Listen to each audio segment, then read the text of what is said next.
Good motherfucking evening, y'all. It is Nicholas. I am Manuel.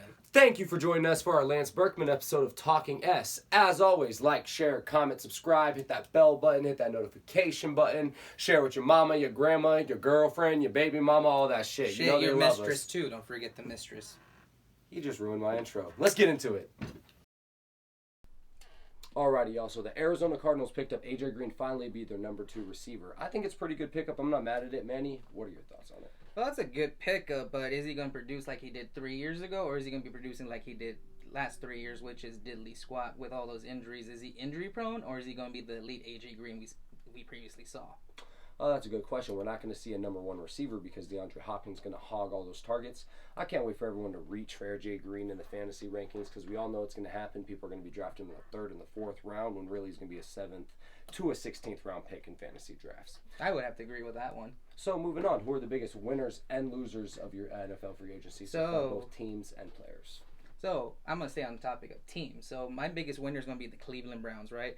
They stole 2 defensive backs from the number 2 defense in John Johnson and Troy Hill. How did they steal them when they were free agents? Well, they stole them because... That's like grab a penny, take a penny, and you grab a penny, you're saying, I stole this penny. Well, not so much stealing, it's poor planning on the Rams side because they overpaid 6 players, right? So they're incredibly top-heavy, so they couldn't afford their defensive backs, right? Who did they overpay?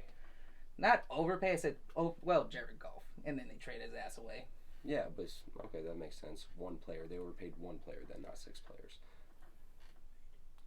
What'd you say? Floyd. Leonard Floyd. Damn, thanks, producer Christian. That was awesome.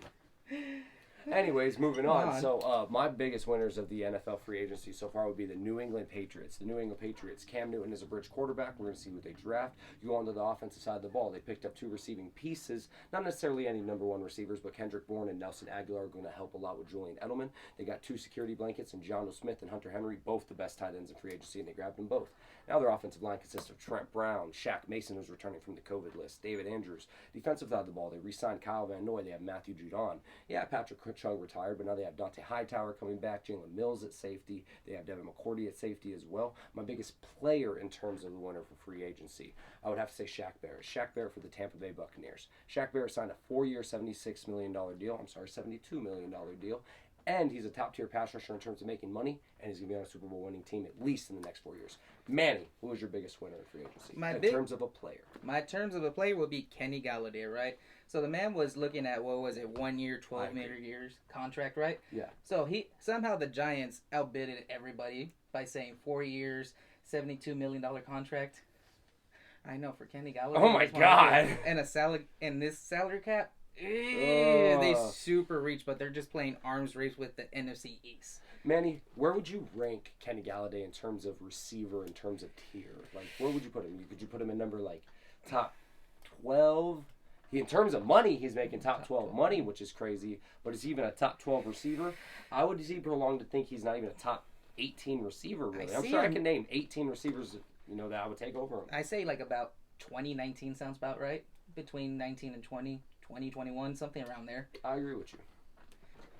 All right, so we have our winners. Now let's go over our losers. So, Nicholas, who is the biggest loser team-wise, in your opinion, free agency this year? My boy Chris, if he watches this, is going to be salty at me saying this, but the Philadelphia Eagles. So, you need backup help in terms of your quarterback position, and you went and go grab Joe Flacco. Really fucking Joe Flacco, who's been on the downslope since 2012. Either way, let's move on. You didn't get any sort of receiving help after letting go of all your receiving core. Nope. Where's your number 2 cornerback? I've yet to see you sign a number 2 cornerback. Nope. I like the pickup in terms of Anthony Harris. That's an awesome pickup. I'll give you but that a single safety is not going to save your secondary.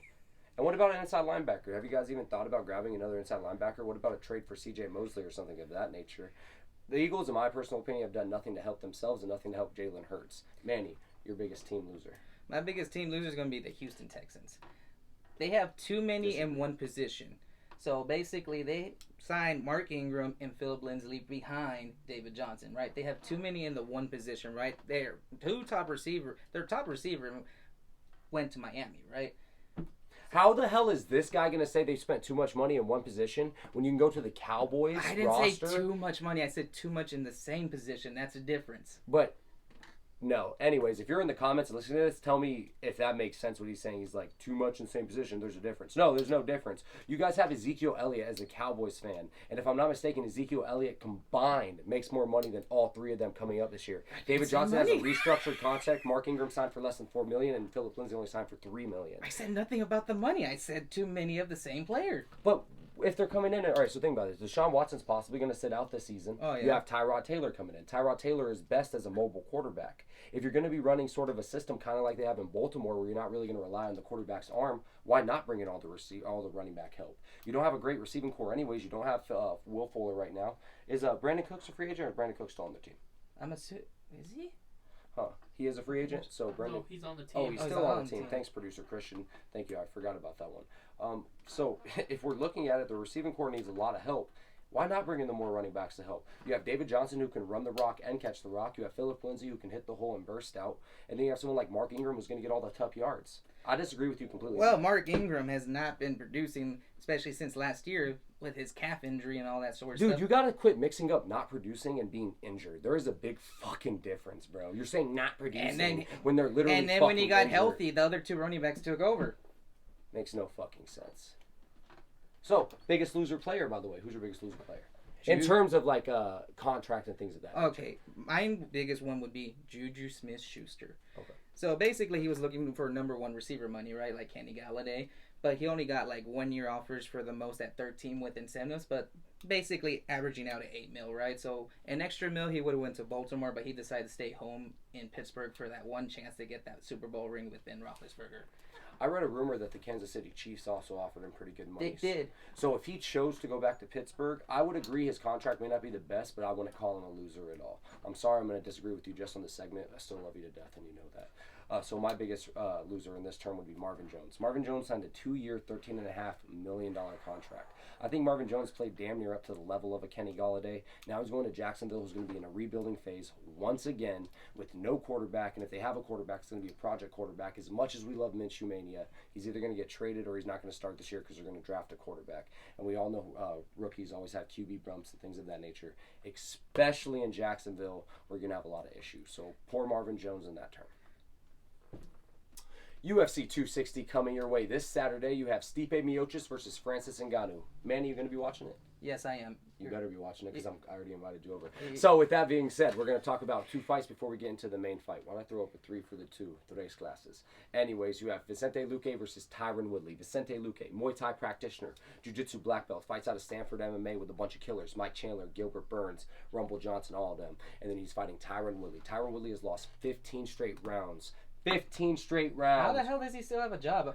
He's fighting against a bunch of killers. You got Colby Covington, Gilbert Burns, and the creme de la creme, and Kamaru Usman. Fair enough. So the biggest thing is Tyron Woodley's kryptonite is a forward pressure fighter, and the forward pressure fighter that is someone like Vicente Luque. All action packed. He's bounced back amazingly from his Wonderboy loss against Nico Price and Randy Brown as well.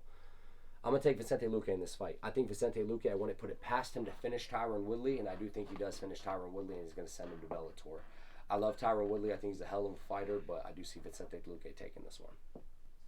My early prediction for fight of the night will definitely be Kama Worthy versus Jamie Mullarkey. You have Jamie Mullarkey, who's reigning out of the New Zealand area, and you have Kama Worthy, an American badass. They're going to meet right in the middle. They're going to exchange punches, and they're going to throw down. Kama Worthy has over 3 fight of the night bonuses, and you have Jamie Mullarkey, who won a fight of the night bonus in his last scrap.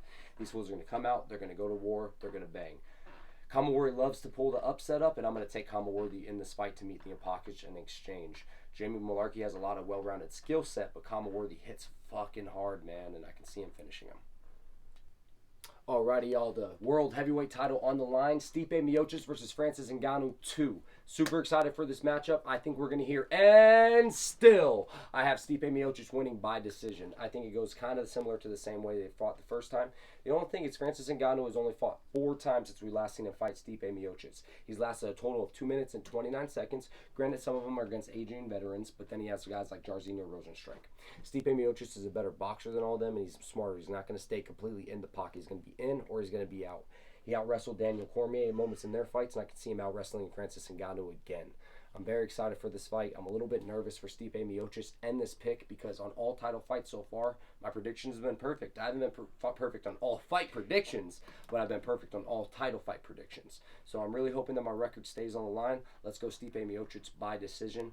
I see it being a long, maybe a slow, boring fight. Who knows? Because with Stipe trying to avoid that power, it could be a long night for Francis. I'll be pissed if he cost me $100.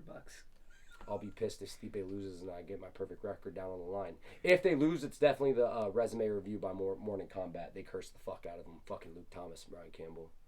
Love them. All right, let's talk about my favorite sport. Curling. I'm just fucking with you. That's housework. I already know. We're talking about basketball. So with that being said, LeBron James is out 3 to 4 weeks. What do you think about that? Oh, this is a significant injury because, what was it? The Lakers are currently third in the West. And then they are separated from the 6th spot by 2.5 games. So there can be significant change in the power of balance right now, right? Anthony Davis is also out.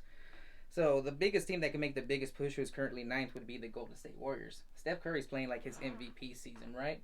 And then, like I said, such a low amount of games separating both. With them, Lakers might make it down to 7th with LeBron out. And then the Golden State Warriors might actually switch up to about, I would say, 5th, 6th.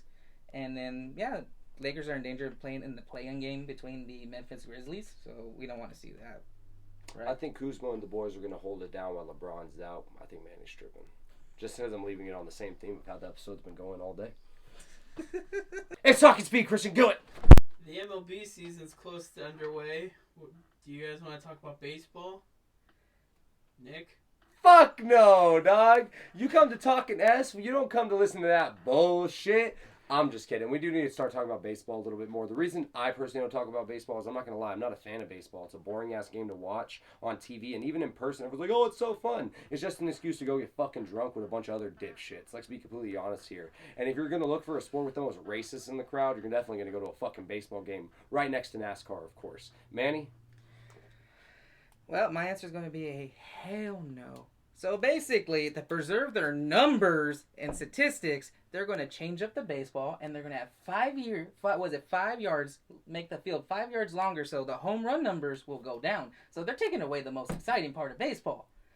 Is this a fact or is this This is all fact. These are articles on Bleacher Report, ESPN.